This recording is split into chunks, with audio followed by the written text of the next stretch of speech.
1975, Alabama, midnight, a deserted road. A white police officer pulls over Muhammad Ali's car. "I know who you are, draft dodger," he says with a voice full of hate. Ali's response lasts 12 minutes, and that cop's life was never the same again. Because that night, on the side of a road, two men, one who went to war, one who refused, discovered the same wound in each other's souls. November 1975, rural Alabama. The road is empty, just the sound of crickets and the distant hum of a truck engine. Muhammad Ali is behind the wheel, 33 years old, still riding high on the confidence of becoming champion again. But tonight, he's alone. His team went ahead in another car. Ali's listening to music. Marvin Gaye's "What's Going On" plays on the radio. He sings along. "Mother, mother, there's too many of you crying." Red and blue lights flash in the mirror. Ali sighs. "Again," he mutters. "Fifth time this year. Same scenario every time. You were speeding. License plate check. Sometimes they don't even give a reason." He slows down, pulls over, keeps the engine running. Ali keeps his hands on the steering wheel. He knows what he needs to do. He'd been threatened with guns during previous stops. The police car stops behind him. No one gets out for a while. Ali looks in the mirror. The officer is talking on the radio. 2 minutes pass. Finally, the door opens.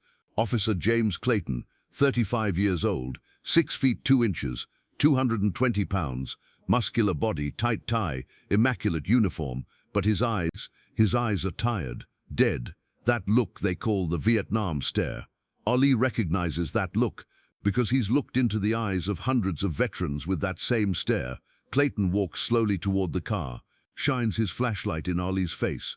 "May I see your license? And keep your hands on the steering wheel, where I can see them." The voice is cold, mechanical, but underneath, something is burning, an anger, a reckoning.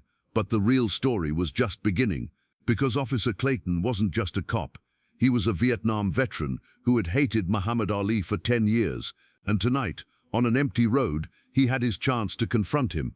Ali slowly takes out his wallet, hands over his license. Clayton grabs it, shines his flashlight on the text, then looks back at Ali's face. "Cassius Marcellus Clay."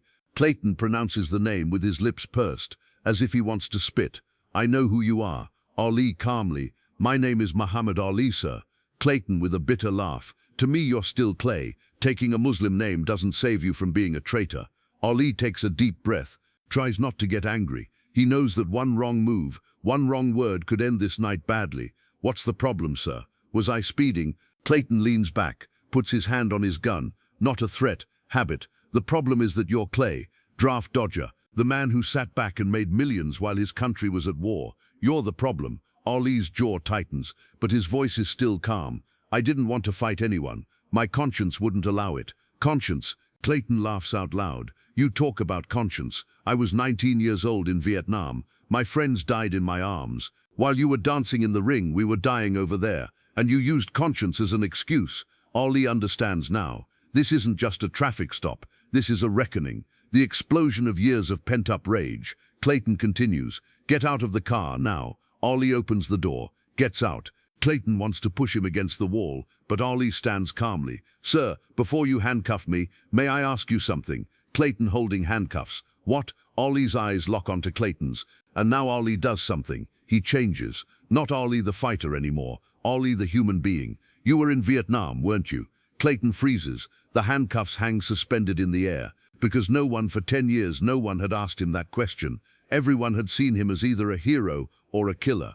But no one had seen him as just a Vietnam veteran. Clayton's hand is shaking. "How do you know?" Ali quietly points. "Your hands, they're shaking. You keep looking over your shoulder. Your eyes are still there. I've seen thousands of war veterans. They all have the same look." Clayton drops the handcuffs.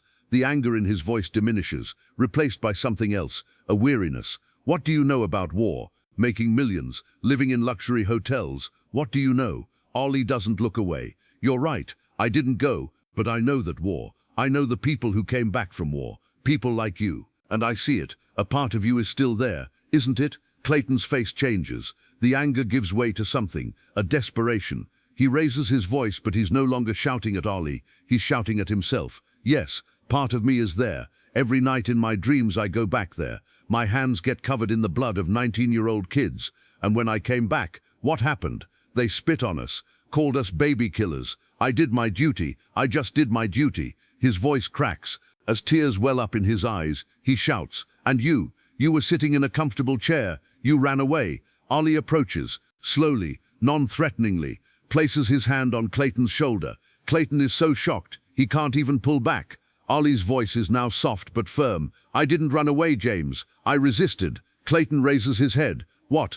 Your name is James, right? I saw it on your license. James Clayton. Listen to me, James. I didn't run away. I faced 5 years in prison. I lost my career, my money, my fame, but I didn't lose my conscience." Clayton's face crumples. "But you didn't go. Ali, you fought in Vietnam. I fought in court, in public opinion, with my own people. We both fought, James, just on different fronts. And right then, something changed. On the road, at midnight, between two men. One went to war and lost a part of himself there. The other refused the war and lost everything. But both were victims of the same war." Clayton falls to his knees, on the road, puts his head in his hands and cries. He hadn't cried in 10 years. Didn't cry to his wife, didn't cry to his therapist. But now, in front of Muhammad Ali, on the side of the road, he's crying.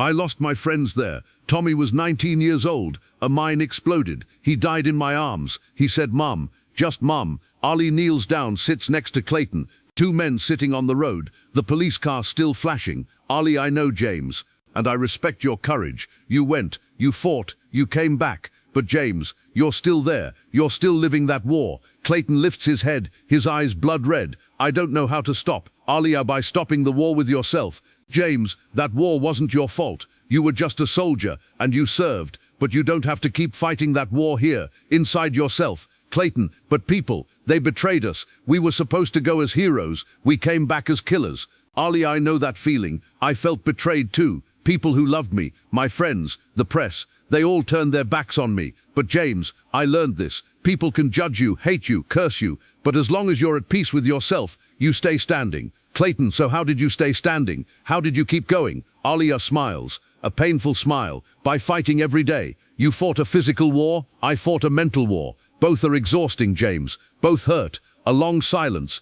Just the wind and the crickets. Clayton, "I hated you for 10 years. Ali, I know. Most people did." Clayton, "But now I understand. You did what I couldn't do. You said no. I couldn't say no, because I was afraid. I thought about my family, my country. But you risked everything. Ali, and so did you, James. You risked your life. Which is more courageous? I don't know. Maybe both are courage. Maybe courage doesn't come in just one form." Clayton picks up the handcuffs.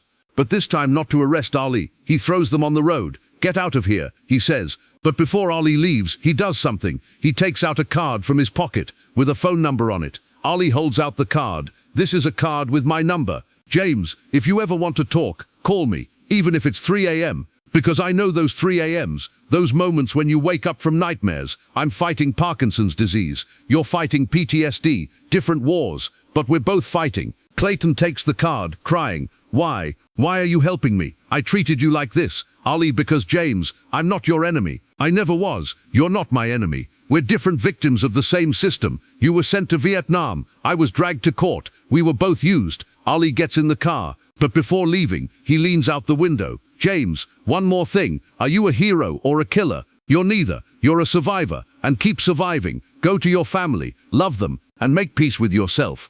The car drives away. Clayton is left alone on the road, handcuffs in one hand, Ali's card in the other. And for the first time in 10 years, there's something different in his eyes. Hope, Topeka, courage and conscience. The hall is packed with 500 people. Ali's Parkinson's has progressed. He speaks with trembling hands. Q&A session. A man stands up. Suit and tie, clean-cut appearance. He begins to speak. "Mr. Ali, I'm Officer James Clayton. 10 years ago I pulled you over in Alabama. I treated you badly. I wanted to handcuff you, because I hated you." The hall goes silent. Everyone turns to Clayton. Clayton continues, tears streaming. "But that night, on the side of the road, you brought me back to life. You gave me your card. 2 weeks later I called. We talked. I started therapy. I was diagnosed with PTSD. I got treatment. I reconciled with my family." Clayton now walks toward Ali on stage. "Today I came here to thank you, because you taught me. Finding reasons to be enemies is easy. Finding reasons to be human is hard.